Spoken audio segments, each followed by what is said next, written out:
bamaze okubuildinga fan base yaabwe nga basobola okubeera nga bakola ki nga balonda n'awards endala comedy store awards ezamwami Alex Muhangi because yagatta comedy ne music ekitegeera aliwadinga nnyo abantu abava mu fraternities ez'embiri nazo zisaba zino zistandinga n'awards endala nnyo naye zisinga zibadde zina challenges esooka mu olumu engeri gye balondamu ekitegeera nfu olumu nga beekubiramu nnyo ku bayimbi abamu okiraba so kugamba rewarding nga teri nnyo on merit naye mulimu awards ezimu z'ogamba yes ogibamwadde abadde akola ki agigwana mu kaseera kano nga tulafuubana nnyo okubeera nga tuwambako ne awards endala eziri wabweru w'eggwanga shout out ku bayimbi abatusobodde okuba nga batuwangulira ku awards endala ebweru w'eggwanga kiba kitwongeramu ki amaanyi naye ez'omulundi guno ndoza ntandikire ddala kuz'olunaku olwajju zinja zizogerako endala zabadde za Ziina awards tulengera nti alien skill nga tonna bagendayo badde njagala osooka otubuulire awards zino zitegeeza ki eri omuyimbi naddala eri omuyimbi zirina kye zimwongerako mu kaliya ye oba zimutoolako butozi of course awards za champions okiddamu mu mirundi ebiri nti we zibeera nga ziri prestigious enough omuyimbi oyo ziba zimwongerako ku profile ye we zibeera nga ziri competitive enough ate nga ziri fair and square omuyimbi ziba zimwongerako for example ogenda ku award esinga amaanyi mu nsi eya music tebayita Grammy Award abazzenga baziwangula tobalaba nti omuntu wagiwangula kibeera kikoze milestone y'amaanyi mu career ye ogenda okugiwangula oba bakagiwangula bwoti tukita currency yo ng'eyambuka social media numbers zambuka obeera ng'olina sales oba album sales for example kalina bajja bakyakola albums zambuka streaming platforms bongera okubeera nga bakustreaminga so kyongeramuko nnyo mu awadi nga ddala zaki za muzinzi nnyo eri artist ne business naye ebeera ekola n'okubeera nga erinnya lyongera okubeera nga likola ki limanyikibwa awadi zize zibaawo naye nga ebiseera ebisinga abayimbi bayimba oli n'alaba nga ye awulira akoze nnyo naye n'atafuna awadi ng'agamba tebanzibidde olowooza awards zino zandibadde zirondebwa zitya like criteria yandibadde etya baani abandibadde nga balonda awards bafans oba abantu abakugu nti bano bantu bakugu mu music be balina okuba nga batunula mu nnyimba ezo kyandibadde kitya ekisookera ddala nti buli muntu yenayina yali yagadde okubeera ng'ategeka awaadi nange nanjagadde okwetegekayo ezange n'enzeewa zonna naye tezirina kubeera za organization pase zirina kukolebwa nnyo fraternity gye bagenda okubeera nga baziwa okitegeera n'abawagira ekintu ekyo so njogera ku bayimbi nti muba respectinze enough mubalonze bulungi nnyo then n'abagenda okubeera nga babalonda because waliwo omuntu oyo owokusatu batatunulira nnyo ye muwagizi kubanga yakonsuminga music oyo gomadubala tobuzaabuza abantu bakugoba kufangola azokubeera nga obuganizinga bulungi ne waliwo ebitakola ki waliwo ebitakyuka okitegeera so badde obuuza zandibadde zirondebwa zandibadde zitekebwa zitya omuntu okubeera nga ali agamba because tetulina okukkiriza ne ssaawa zino ku lunaku lwa Sande waliwo empaka za Grammy Awards bali rap amanyiddwa nga Jay-Z yavaayo najja n'akola speech n'agamba nti kyewuunyisa okubeera nti nno mukyala we Beyonce yakasinga okubeera nga wangula Grammys nyingi ne talinamu awadi ya album of the year so n'agamba waliwo okubeera nga akola kibeekubira n'atuzaamuko mu 98 yalina album ye naye nga ne DMX afulumiza DMX ennyimba ze zigoyinze number 1 ku Billboard luddawa ne Jay-Z n'awangula n'agamba nawo tewaali fair olengera artist afiiririra ekintu kya buli nini waba awangudde mulimu mwagamba nti wabadde wadeservinga better ekitegeera tekisangikazanyika nnyo naye nabo bennyini balinamu challenges nti mulimu era abawakana mu 2009 ku Grammy Awards still omuyimbi amanyiddwa nga Taylor Swift yawangula award ya album of the year nga ne Beyonce yali song of the year I think nga ne Beyonce alina kayimba kawita single ladies ekitegeera kaali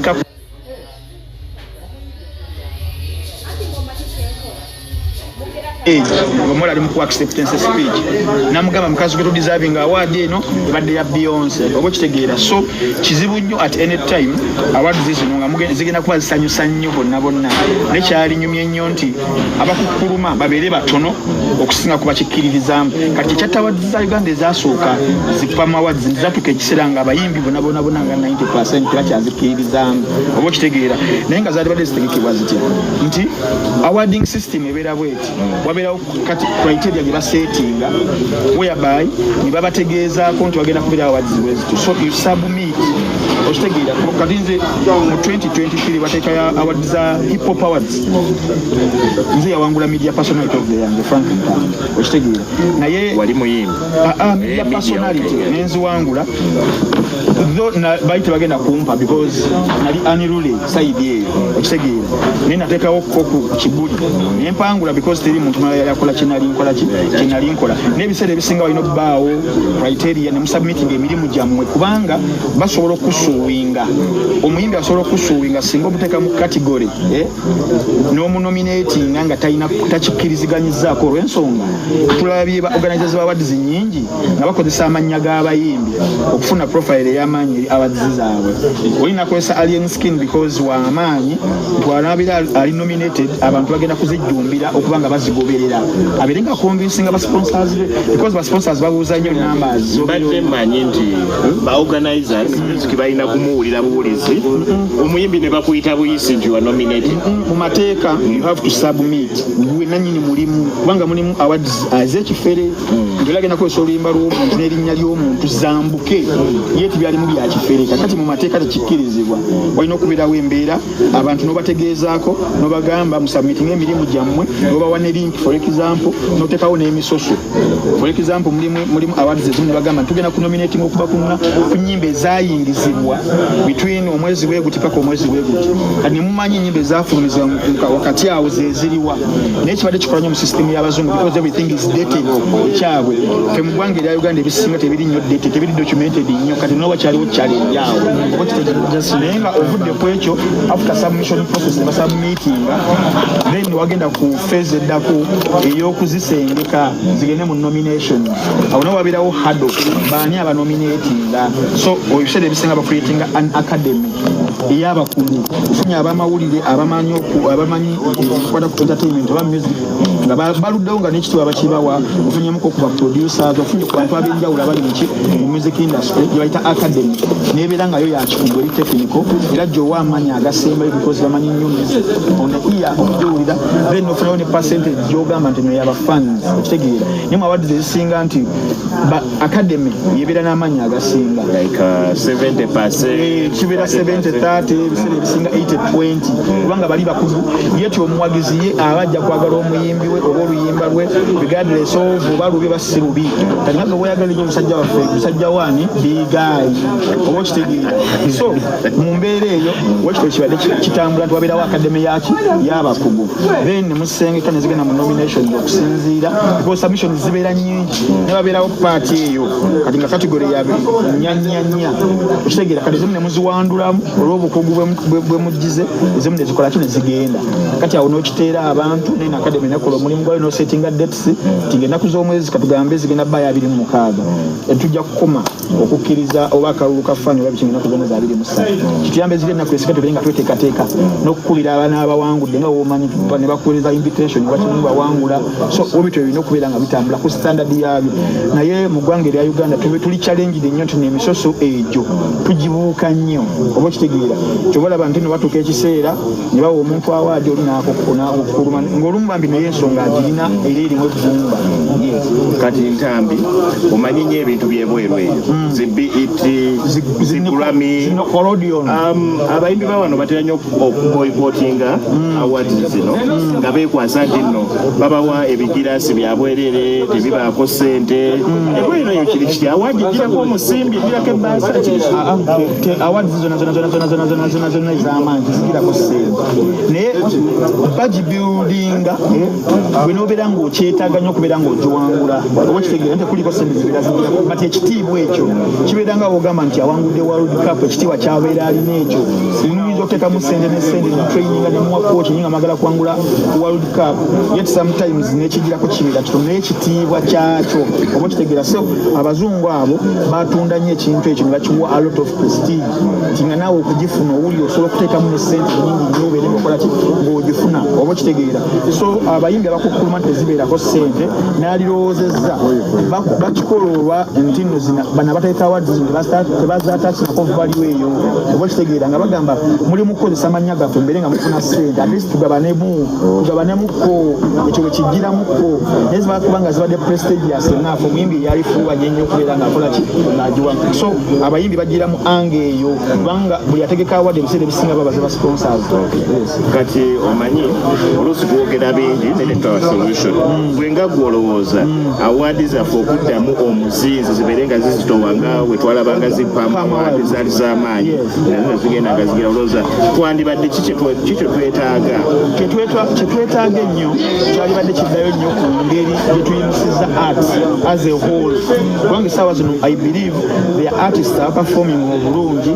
the artists abakola obulungi okitegeera naye wakyaliwokko obukyamu obuliwo mu ndongo tugirabeere mu kutuseererako tukulize oba tugaane olina kubeera ng'oli mukalabakalaba ng'obwana bw'omusota kubeera ng'openetratinga n'obeera ng'olina byojjamu kati nga bino yali enskin olaba omwaka oguwedde nti work ethic ye ebyaddala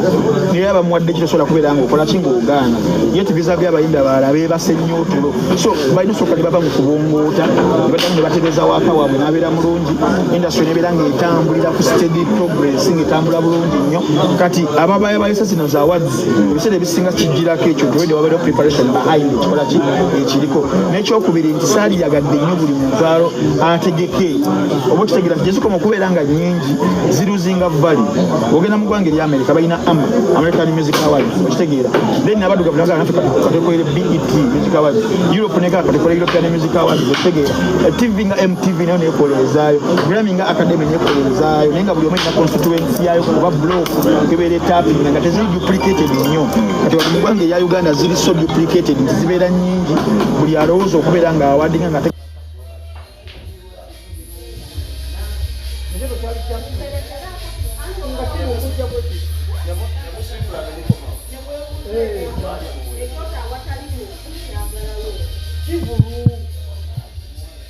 obuzibu obusinga okubeera nga bujja nti abategeka wazize abasinga babalamu nnyo ssente ddala okubeera nga batereeza omulimu. Music industry eno tulina obuzibu bw'okuba nti nno bainvesita batono oba oli awo singa tulina investors abali legit bebandibadde basobola otegeka ekintu kino kuba it is very expensive okutegeka awards olowooza obuzibu buvaawo kubanga abainvesita tebajja mu industry yaffe eno ekiganyo bainvestors okubeera nga bajja mu industry eno vis-a-vis industry ate it is alleged the industry yaffe it is very very very big. Yes. Very big. Yes. Industry yaffe is very big. Industry yaffe ina potential of raw talent esobola okubeera nga zifuuka ekyamaanyi okitegeera. Where is the problem? The problem is nti tewaliwo structures na system na template kwetambulira oba okitegeera nti omuyimbi ava buvyeri ali skill strategies n'ayitamu abakubeera nga tabeera mukalabakalaba asobola okubeera nga agwa okitegeera naye mu nsi industry ezikulaakulanye wabeerawo those environment esobola okubeera nga attracting aba investors ebiseera ebisinga abeera musajja wa business abeera abaze nti niwaateekamu ajjamu kati mu ggwanga erya Uganda industry yaffe terina system terina assurance yonna nti nooteekamu ojjamu oba okitegeera so walina okubeerawo that structure erina okubeera nga eri intention ate eri sustained esobola okubeera nga ebeezaawo industry naye essaawa zino nga katonda mu teriiwo buli muntu ali ku lulwe buli muntu asikaza wuwe